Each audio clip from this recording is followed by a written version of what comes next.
गई है। नमस्कार, आप देख रहे हैं एमएनएस न्यूज और मैं आपके साथ सेजल आई। नजर डालते हैं आज की खास खबरों पर। जम्मू कश्मीर, बेटे ने बुजुर्ग पिता को बेरहमी से पीटा, महिलाओं को और ग्रामीण ने बचाई जान, वीडियो वायरल। जम्मू कश्मीर के बारामूला जिले में तंगमर्ग इलाके में एक दिल दहला देने वाली घटना सामने आई है। सोशल मीडिया पर वायरल हुए एक वीडियो में देखा जा सकता है कि एक युवक अपने असहाय बुजुर्ग पिता को बेरहमी से पीट रहा है। घटना रविवार सुबह की और वायरल वीडियो लगभग 26 सेकंड का है, जिसमें आरोपी बेटे की हिंसक हरकतें स्पष्ट रूप से दिखाई दे रही है। वीडियो में 2 महिलाएं भी नजर आ रही हैं जो युवक को रोकने और मिन्नतें करने की कोशिश कर रही है, लेकिन आरोपी का गुस्सा इतना भयंकर था कि उसने किसी की न सुनी और लगातार अपने पिता पर हमला जारी रखा। बुजुर्ग पिता बेबस होकर केवल अपने जीवन की रक्षा के लिए संघर्ष करते रहे। घटना की आवाज सुनकर आसपास के ग्रामीण मौके पर पहुंचे। उन्होंने न केवल आरोपी को काबू किया बल्कि बुजुर्ग पिता को उसके चुंगल से छुड़ाकर सुरक्षित स्थान पर ले गए। इस पूरी घटना का वीडियो किसी ने रिकॉर्ड कर लिया है मोबाइल में, जो बाद में सोशल मीडिया पर तेजी से वायरल हो गया। सोशल मीडिया पर वीडियो वायरल होने के बाद स्थानीय प्रशासन और पुलिस हरकत में आई। बारामूला पुलिस ने आरोपी युवक के खिलाफ मामला दर्ज कर उसे हिरासत में लिया। पुलिस ने बताया कि मामले की जांच शुरू कर दी गई है और आरोपी पर कानूनी कार्रवाई की जाएगी। इस घटना ने इलाके में भय और रोष दोनों पैदा कर दिए हैं।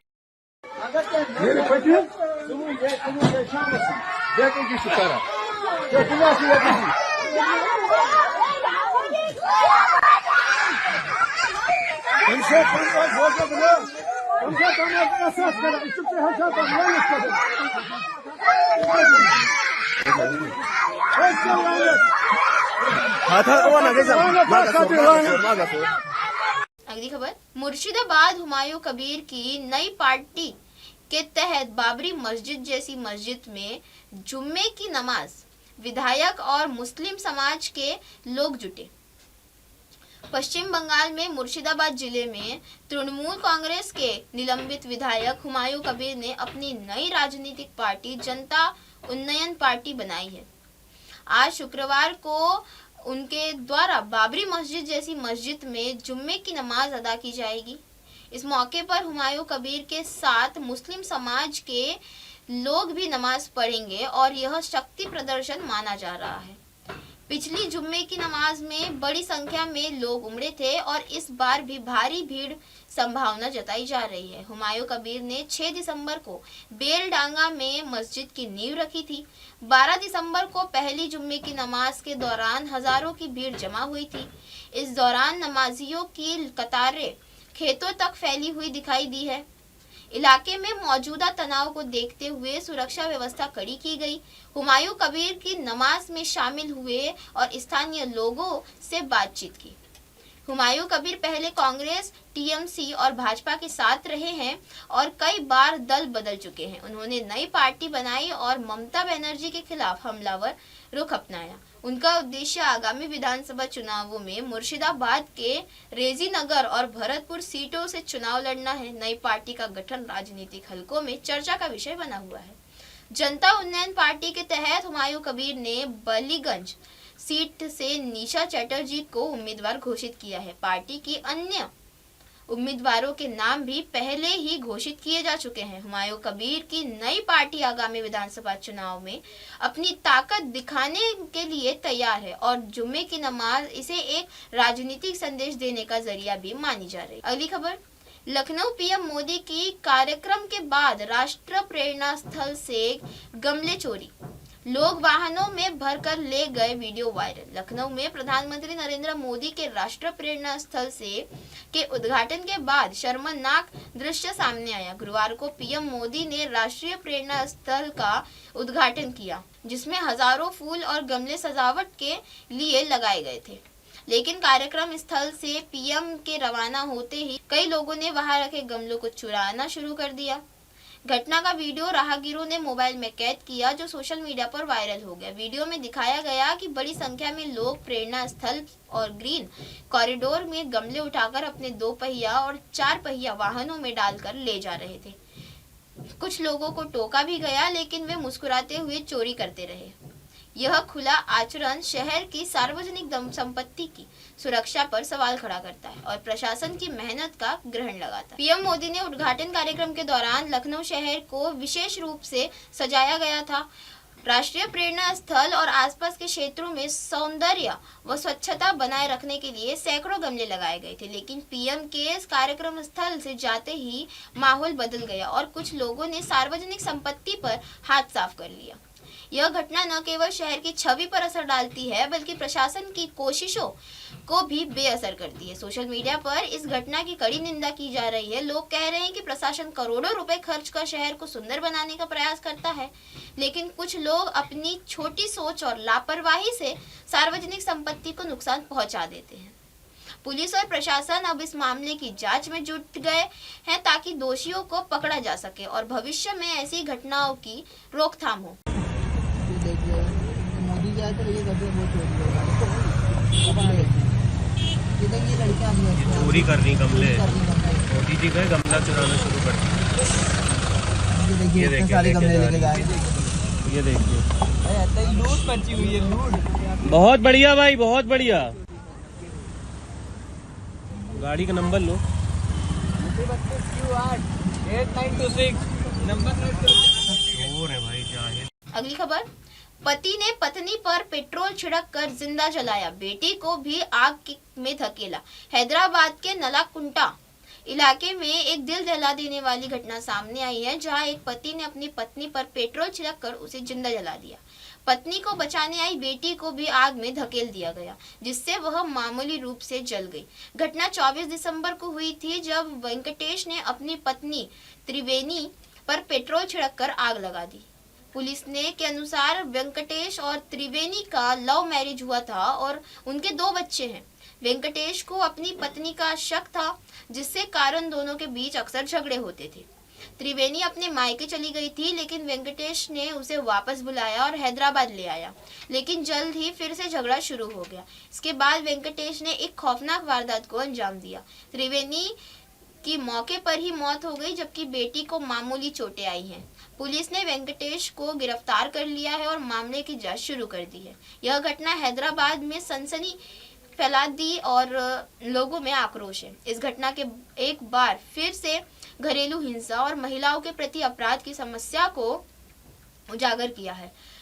पुलिस और प्रशासन की मांग की जा रही है ऐसे अपराधियों को सख्त सजा दी जाए ताकि भविष्य में ऐसी घटनाएं ना हो। अगली खबर, नोएडा गर्लफ्रेंड से मिलने गया नाबालिग किराए की थार लेकर दौड़ता रहा, कई वाहन टकराए और घायल हुए। नोएडा के सेक्टर 24 थाना क्षेत्र में एक तेज रफ्तार थार ने इलाके में अफरा तफरी मचा दी।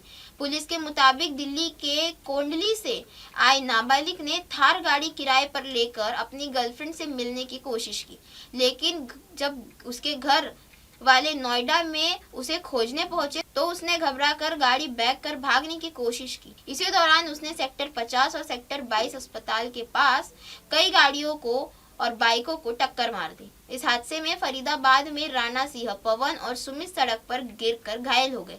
इसके अलावा 2 कार और 3 वाहक बाइक भी क्षतिग्रस्त हुई, जबकि एक बाइक की टंकी फूट गई। घायलों की हालत गंभीर नहीं बताई गई, लेकिन इलाके में दहशत फैल गई और लोग चिल्लाने लगे। पुलिस ने थार में सवार 2 नाबालिगों को गिरफ्तार किया। पूछताछ में पता चला कि मुख्य आरोपी ने परिवार को बताए बिना नोएडा आने का फैसला किया था। यह गाड़ी लेकर अपनी गर्लफ्रेंड से मिलने गया था। भागते समय उसने कई वाहन टकराए और जान जोखिम में डाल दी। लोगों की हिम्मत और पीछा करने के कारण आरोपी थार गाड़ी छोड़ने को मजबूर हुआ। पुलिस ने थार को कब्जे में ले लिया और दोनों नाबालिगों को थाने भेजकर मामले की जांच शुरू कर दी है। अधिकारियों ने कहा कि दोषी के खिलाफ सख्त कार्रवाई की जाएगी। घटना ने इलाके में सुरक्षा और अनुशासन को लेकर सवाल खड़े किए। समाज के बच्चा है।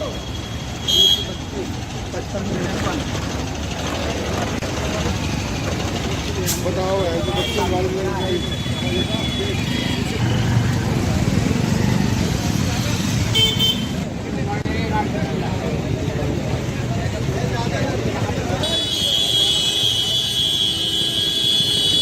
अगली खबर, सालासर में नकली घी की फैक्ट्री पकड़ी।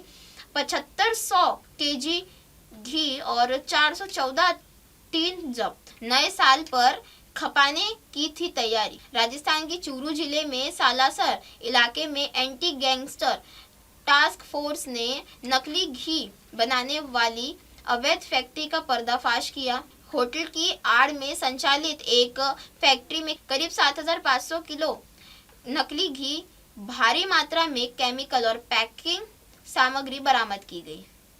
एजीटीएफ ने मौके पर कुछ लोगों को हिरासत में भी लिया और मामले की जांच शुरू की।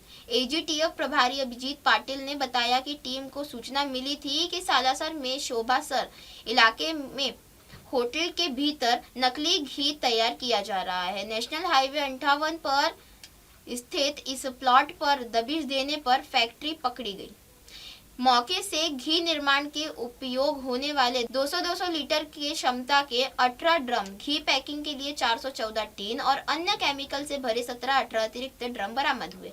जांच में पता चला कि यह पूरी गतिविधि बिना किसी वैधानिक लाइसेंस और खाद्य सुरक्षा मानकों के योजनाबद्ध तरीके से की जा रही है। एजीटीएफ ने खाद्य सुरक्षा एवं स्वास्थ्य विभाग को सूचना दी, जिसके बाद विभागीय टीम ने पाम ऑयल, सोयाबीन ऑयल और कॉटन सीड ऑयल के सैंपल लैब भेजे। पाम ऑयल के 336 टीन, सोयाबीन ऑयल के 28 टीन और कॉटन सीड ऑयल के 50 टीन, कुल 414 टीन जब्त कर सील कर दिए गए। एजीटीएफ और खाद्य सुरक्षा विभाग अब सैंपल रिपोर्ट का इंतजार कर रहे हैं। रिपोर्ट आने के बाद आरोपियों के खिलाफ खाद्य मिलावट, धोखाधड़ी और लोगों के जीवन को खतरे में डालने की धाराओं में मामला दर्ज किया जाएगा।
मतलब किसी तरीके का कोई लेबल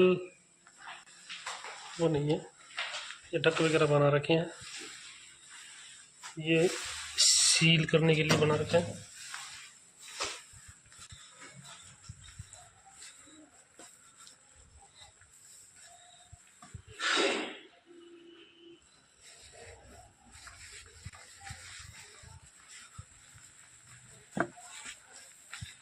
ये मोटर है, पंप मोटर निकालने की, और इन्हीं को सभी को पर रखा है। क्या करती है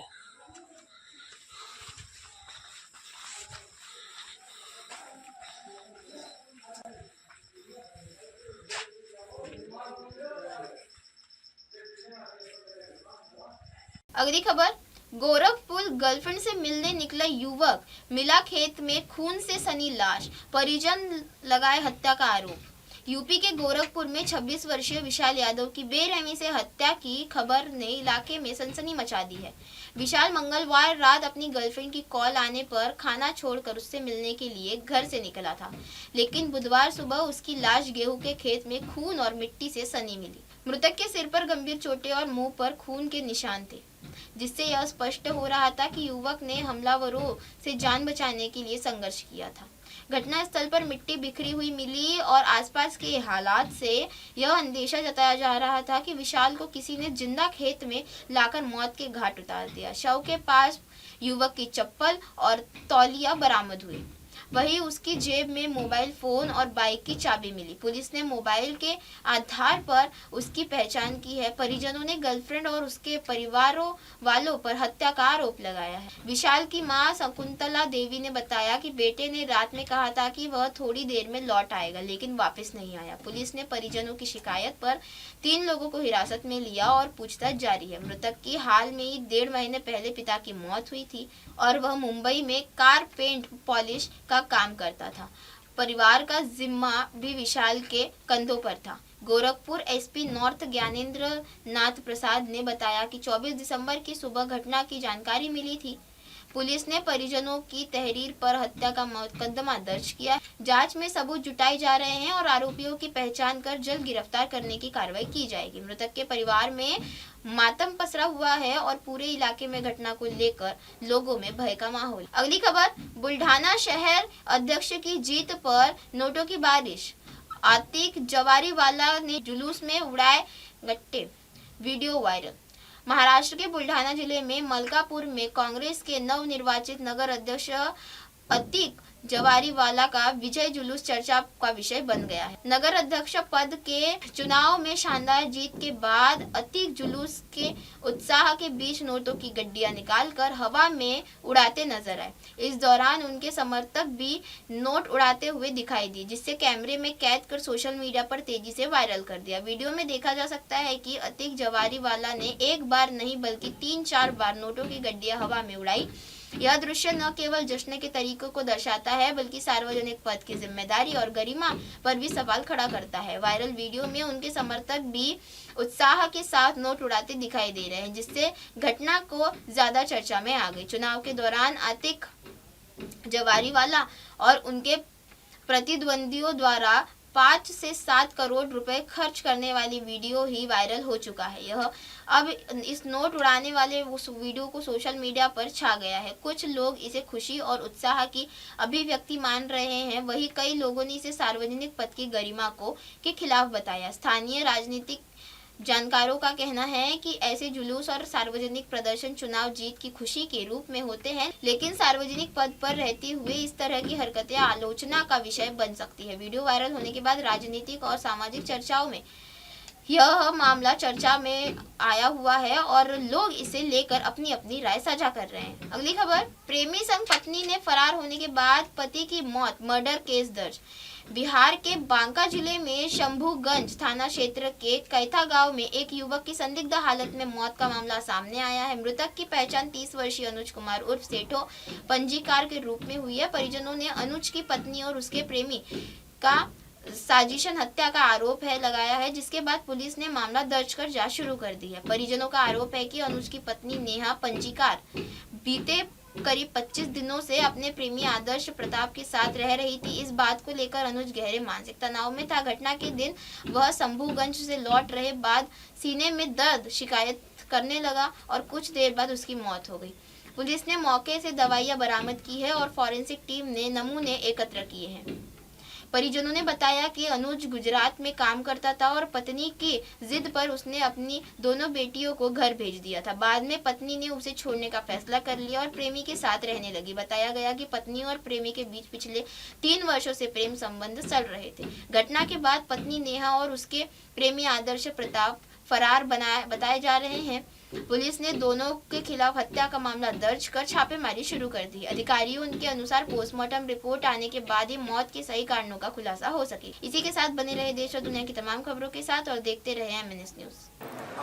Hi, this is Abhijit Sawant and you are watching MNS News. आप देख रहे हैं MNS न्यूज, सच जरूरी है।